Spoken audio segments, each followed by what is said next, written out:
Déjà, bonjour tout le monde. Et aujourd'hui, j'ai Sophie qui est géniale et que j'ai pu aider sur les dernières semaines et qui s'est sortie relativement rapidement d'ailleurs de son trouble alimentaire. Donc, on va en discuter ensemble aujourd'hui. Et Sophie, si tu peux te présenter brièvement, parler surtout de ta situation avant de me contacter, de ton problème spécifique.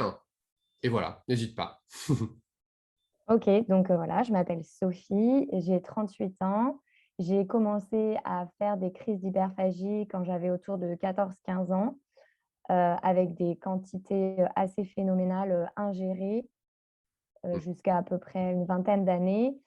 Euh, j'ai vu beaucoup de diététiciens essayer de faire des régimes, j'ai vu des psychiatres, des psychologues, j'ai essayé manger en pleine conscience, l'EFT. Enfin, je pense que j'ai vraiment essayé tout ce que j'ai pu trouver sur le marché pour me sortir de ce trouble alimentaire. Voilà, au moment où je t'ai contactée, mes crises avaient réduit conséquemment. Je ne mangeais plus un frigo entier.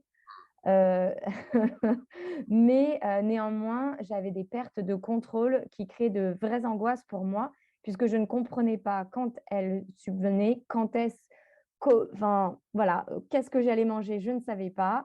Ça arrivait, j'étais complètement perdue, je mangeais, je ne savais jamais quelle quantité ni quand. Et surtout, je ne savais pas si j'allais remanger un frigo, comme je l'ai fait avant. Enfin, je ne savais pas dans quelle direction ça allait aller. Est-ce que j'allais me mettre à vomir? Enfin, je ne savais pas et j'étais extrêmement inquiète puisque mes crises ayant varié et surtout ayant duré pendant, donc on va dire une vingtaine d'années, euh, ouais, comment faire pour s'en sortir et je pense que je ne croyais, en toute honnêteté, Curtis, quand j'ai commencé, je pensais vraiment que bon, ça allait encore être un truc que j'allais essayer et que j'allais pas m'en sortir. Mais je voulais vraiment me donner les moyens d'y essayer. Je me suis dit, bah, faut y aller, Sophie. Tu peux pas continuer comme ça. Voilà. Et c'est ce que d'ailleurs je suis en train de regarder en fait dans nos échanges au départ, parce que je me rappelle qu'il y a eu des moments quand même de doute au départ. Il y a eu des moments où c'était pas, voilà, tu te disais est-ce que ça va fonctionner, est-ce que je vais.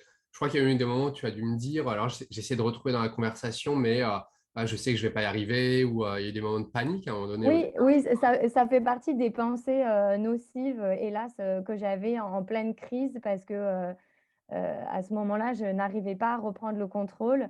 Et forcément, enfin, quand ça fait, peu importe le nombre d'années, mais j'ai envie de dire peut-être le nombre de crises, quand on a fait 20, 30, 100, enfin là, moi, je pense que ça se compte en milliers de crises et que pendant ces milliers de crises, on n'y arrive pas. Il faut un certain temps pour prendre confiance, se rendre compte qu'on a des outils, on est capable de les mettre en place, en pratique. Mais justement, ton aide là est vraiment très importante pour réaliser que oui, on en est capable, que non, ces pensées nocives ne sont pas nous. Et voilà, et c'est heureusement que tu étais là à ces moments-là.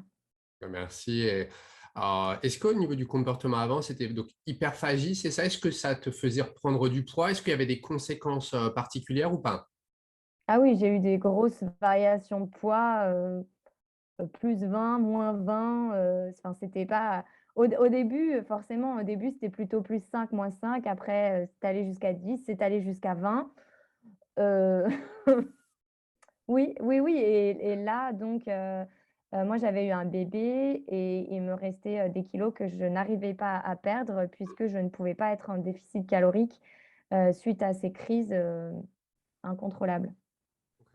Qui était à une fréquence. Donc là, ça avait réduit, c'est ça, hein, comparé à avant déjà. C'était à quelle fréquence au moment où tu m'as contacté à peu Ah, près? c'était des crises quotidiennes, néanmoins, la quantité d'aliments ingérés était moindre.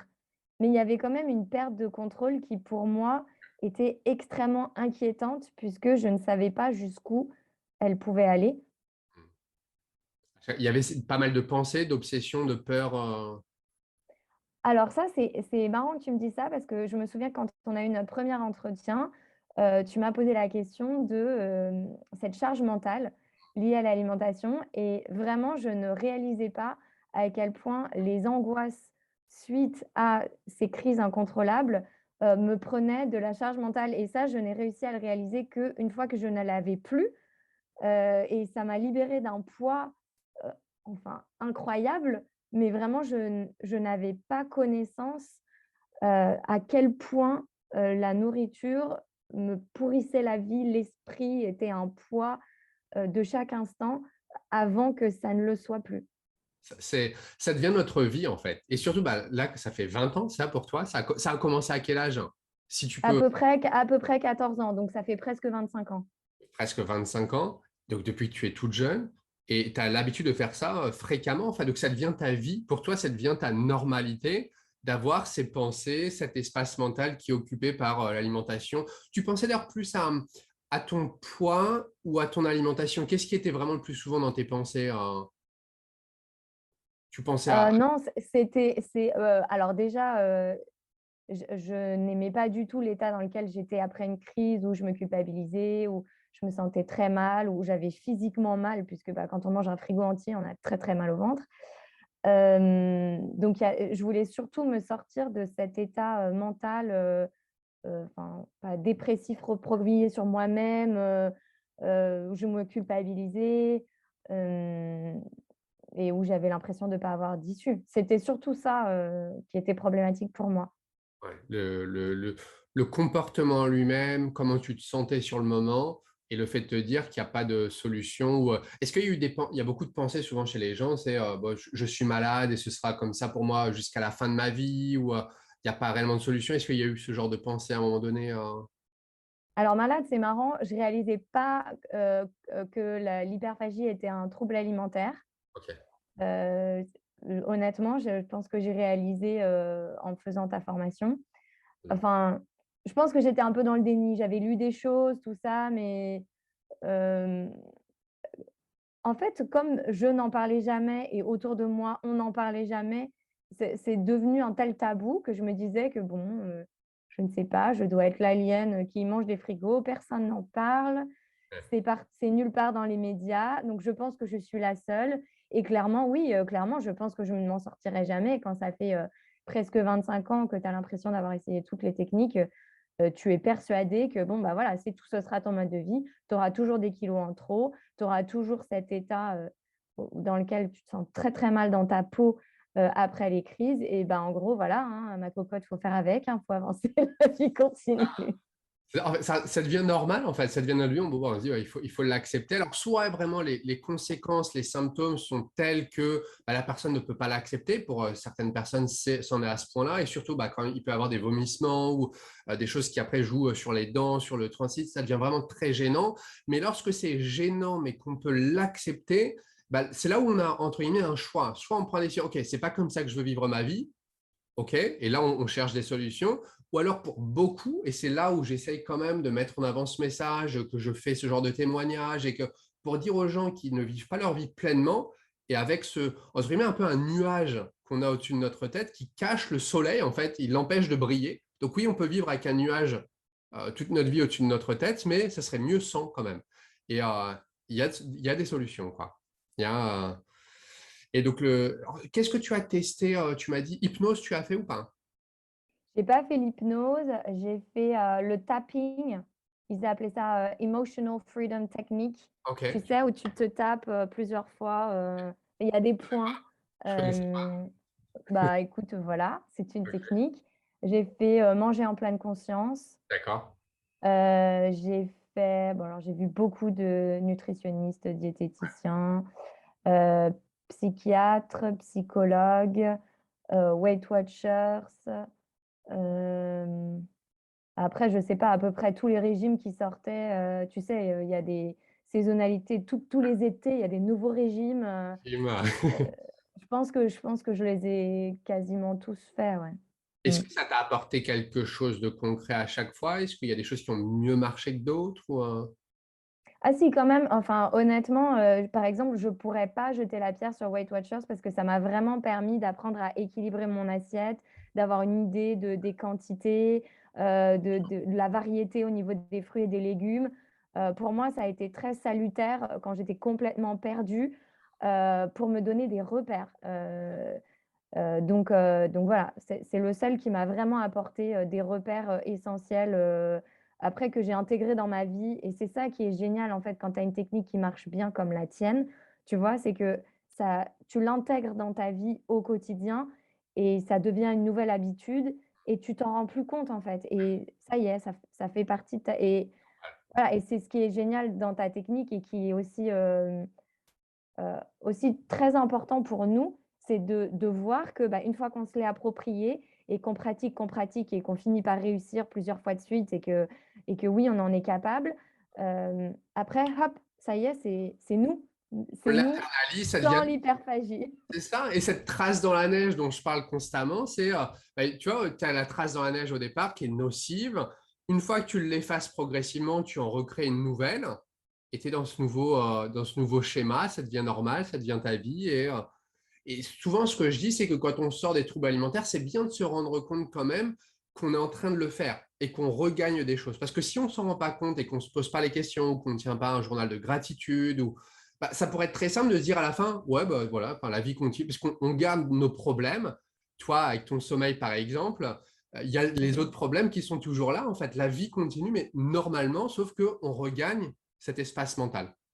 C'est Ah, un mais peu je pense ça. que c'est impossible, enfin moi, dans mon cas, c'est impossible de ne pas s'en rendre compte.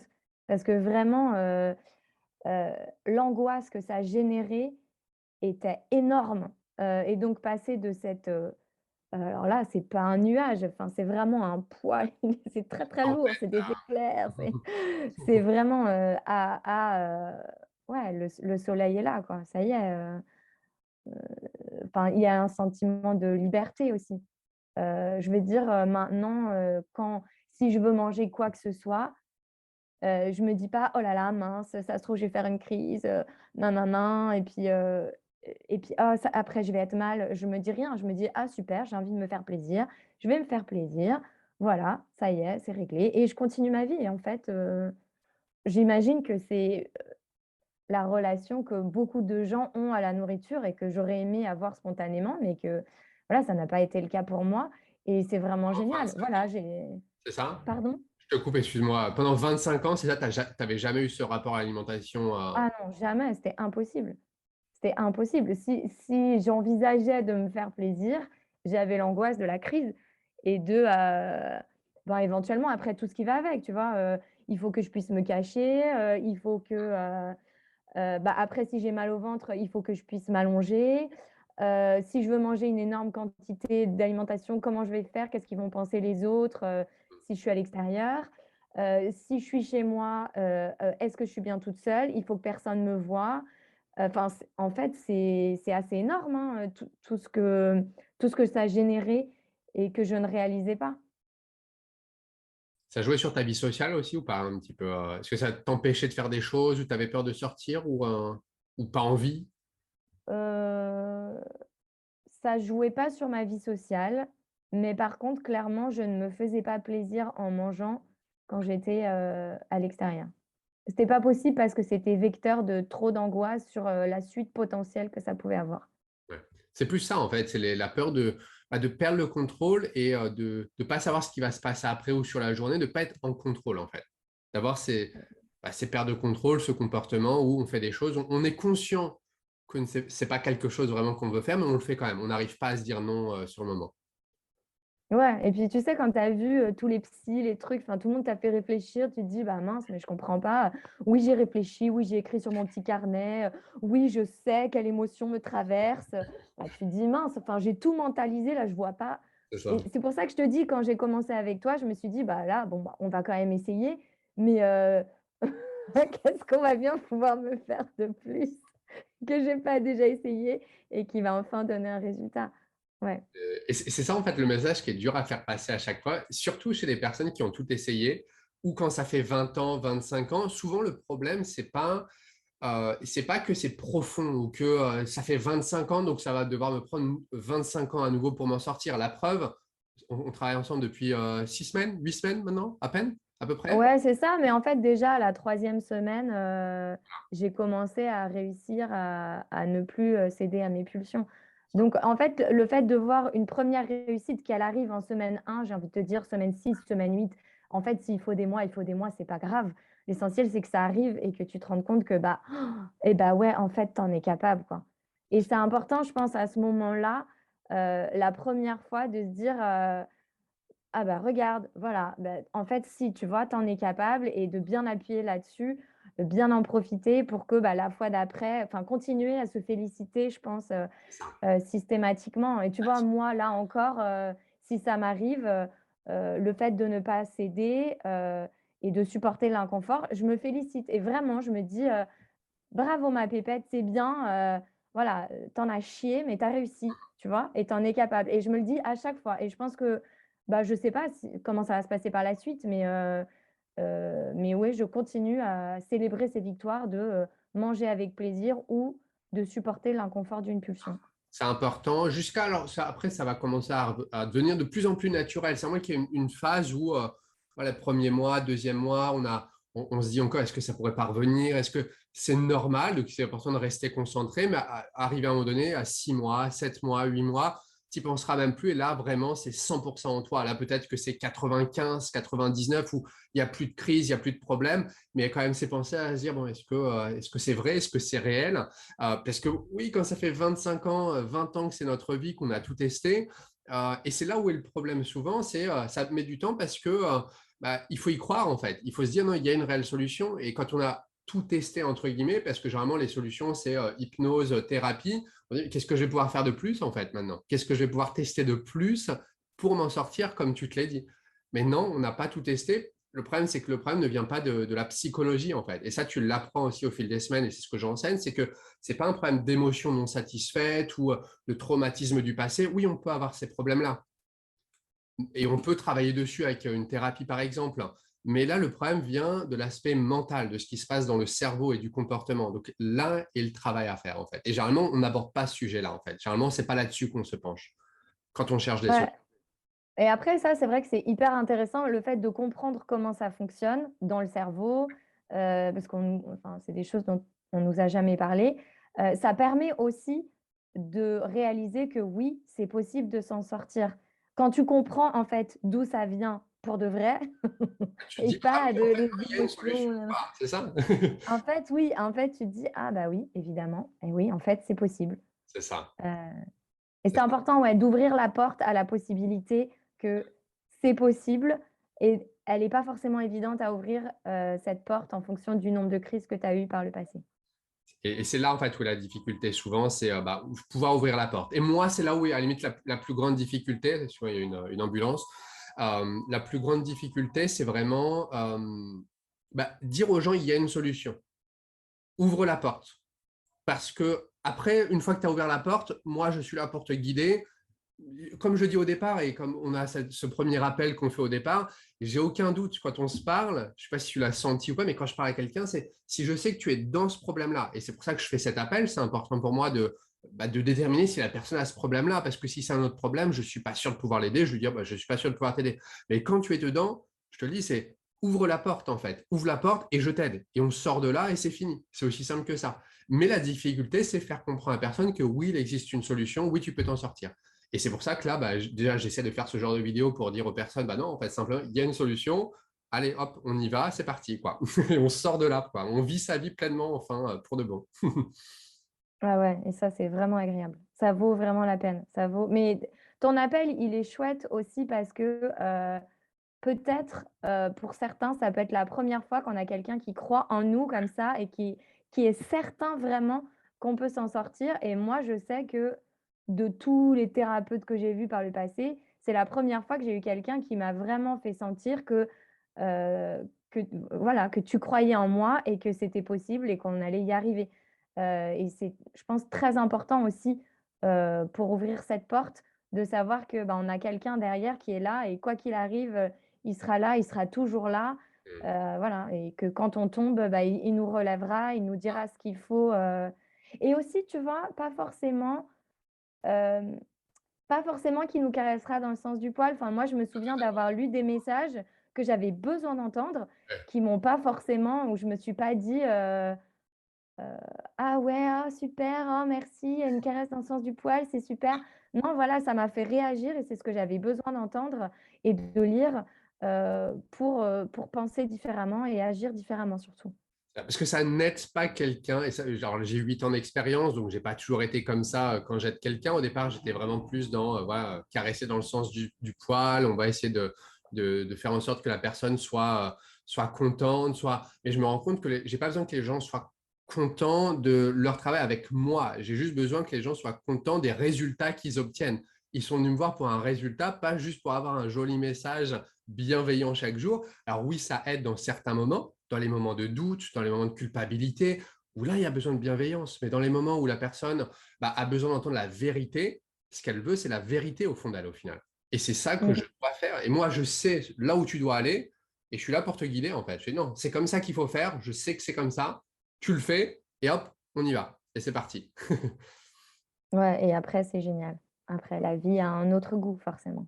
Je suis super content en tout cas. Est-ce que tu as d'autres choses à dire sur cette nouvelle liberté ou est-ce qu'il y a d'autres choses que tu tiens à partager Bah, je pense que, aussi ce qui était important dans ton premier appel, c'est que tu t'es assuré que ça allait être ma priorité pendant les Oui, 6 prochaines semaines et je pense que en fait, le fait de t'avoir entendu, et me poser la question et aussi de m'avoir entendu le verbaliser et donc c'est un peu comme, prendre un engagement, ça m'a aussi aidé à me donner tous les moyens à moi-même, pour y arriver. Donc ça, je pense que c'est aussi une étape, pour moi en tout cas, qui a été importante et fondatrice, pour, réussir ce changement de vie.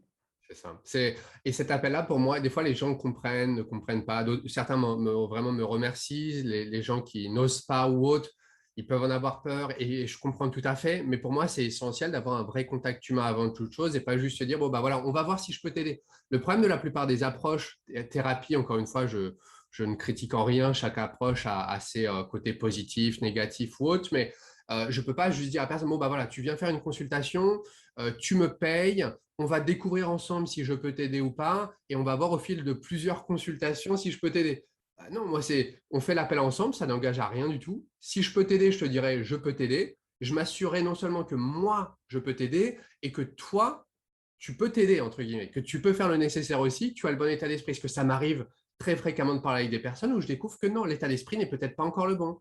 C'est peut-être pas encore la bonne période. Et ça, j'hésite pas à le dire à la personne. Ça m'arrive souvent de finir un appel où je dis à la personne, bah non, je le dis poliment et peut-être qu'on pourra se rappeler dans quelques temps. Peut-être des fois, le problème n'est pas celui que je traite aussi. Je ne suis pas sûr de pouvoir le traiter. Et donc, cet appel me permet de déterminer ça. Et quand je sais qu'on est en alignement, on est à 100%, tu es à 100%, je suis à 100%, et ben là, on y va. Je t'explique comment je fonctionne et on sort de là. Et après, les semaines, à la limite, le premier appel, c'est le plus important. C'est là où on sort du problème. Une fois que je t'ai dit, je peux t'aider, que tu m'as dit, OK, je veux bien me faire aider, bah, je sais que dans quelques semaines, on va faire cet appel et tu me diras, bah, super, je me suis sorti de ce. J'ai aucun doute là-dessus, quoi. Donc C'est voilà. bien et c'est important. C'est ce qui fait que, voilà, ça fait une très bonne équipe. Bah, c'est un travail d'équipe, effectivement. Donc, il faut que l'équipe soit la bonne. Et donc voilà, je pense, à peu près tout. Tu as autre chose à dire ou ça va comme ça? Non, après juste, les exercices que tu nous donnes à faire, d'une semaine à l'autre, enfin pour moi ont été utiles, aussi bien la carte d'objectifs que, les autres petits exercices. Enfin, je sais que moi je les ai gardés, sur mon téléphone et que je sais que ça me rassure de me dire que si jamais j'ai un doute ou quoi, voilà, ce raisonnement, il est là, il est toujours là, il est sauvegardé. Bon, de Hmm. toute façon, normalement, il est dans mon cerveau, mais voilà, il y a ça et puis, aussi, ouais, je pense les contacts réguliers, moi, je sais que j'étais pas forcément, heu comment dire? Moteur dans le fait de te contacter aussi quand ça allait bien. Ouais. Donc je sais que j'appréciais de sav quand ça allait mal, j'hésitais pas à te contacter. Mais je pense que du coup, ça marche dans les 2 sens. Je veux dire ça veut dire que tu es attentif quand la personne ne répond pas, pour quelque raison que ce soit, en fait, peu importe. En fait, tu es là pardon, j'ai oublié d'éteindre mon portable. Tu es là aussi et je pense que c'est important, que les gens le sachent que, bah, je sais pas, si on est pris dans quelque tourbillon que ce soit ou quoi que ce soit, C'est tu es ça. là. C'est Tu ça. es quand même là. Je suis là, voilà, c'est là pendant ces 8 semaines. En fait, tu as la stratégie. Moi, comment je le vois, c'est tu as la stratégie, tu peux l'appliquer. Ça va jouer pour 80 à 100% de tes résultats. Moi, je suis là pour m'assurer que ce soit 100%. Et donc, je suis là s'il y a un problème, une mauvaise compréhension. Et puis, il y a les aléas de la vie aussi. Il y en a qui, oui, la stratégie est la bonne, oui, ils peuvent le faire, mais il y a d'autres problèmes dans la vie à côté, des problèmes plus ou moins graves qui peuvent survenir. Et je suis là aussi pour aider là-dedans, pour m'assurer que malgré ça, bah, voilà, on continue d'avancer sur cet objectif, quoi. Et donc, voilà. Donc, bah, merci en tout cas, Sophie. Et, Ah bah, merci à toi surtout, hein. C'est génial, hein. La vie est top. Enfin, honnêtement, sans hyperphagie, quand ça fait 25 ans, honnêtement, mais ouais, voilà. Je l'ai déjà dit, mais je pense que c'est vraiment, c'est assez incroyable à quel point je ne réalisais pas l'impact que ça avait sur ma vie. Et là, maintenant, goûter à la liberté et à voilà, moins de charge mentale incroyable et très, très, très plaisant, forcément. je suis super content. Voilà. Et bah, merci à tout le monde. Et juste pour finir, un dernier petit mot, c'est vraiment, il existe une solution. Si tu souffres de ce problème, si ça joue sur ta vie, si tu penses qu'il n'y a pas de solution, sache juste une chose, c'est ouvre la porte. Ouvre la porte à une possibilité, sache qu'il y a une possibilité, il y a une solution. Voilà, maintenant, à toi d'ouvrir cette porte. Donc, merci Sophie, passe une excellente journée. Merci Curtis, à toi aussi. Au revoir. À bientôt, au revoir. Voilà, donc j'espère que cette discussion que j'ai eue avec Sophie t'aide à t'ouvrir à certaines possibilités, t'aide à ouvrir la porte à une libération de cette prison mentale qu'est les troubles alimentaires, anorexie, hyperphagie, boulimie. Sache que tu peux t'en sortir. Même d'autres addictions, des craquages compulsifs. Sache que tu peux réellement t'en sortir. Ça n'a pas à prendre des années, tu n'as pas à faire des années de thérapie, à aller chercher dans le passé. Il existe une vraie stratégie pour t'en sortir. Maintenant, c'est important pour moi de commencer peut-être ce nouveau départ, cette nouvelle liberté, avec simplement un appel. Au départ, tout ce que je fais pour comprendre la personne et savoir si je peux l'aider, c'est faire un appel qui peut durer 30, 45, 60 minutes généralement. C'est simplement une discussion avec moi. On en discute tous les deux, ou d'ailleurs avec Ludivine. On en discute tous les deux. On découvre si ton problème et la solution à ton problème fait partie de mon expertise. Si c'est le cas, je t'expliquerai que je peux t'aider. Si ce n'est pas le cas, je te le dirai aussi de manière transparente. D'accord? Mais sache qu'il existe une solution et que ça part par ce petit appel qu'on pourra faire ensemble. Donc si tu te sens prête, n'hésite pas à prendre rendez-vous et puis on en parlera ensemble. Bonne journée.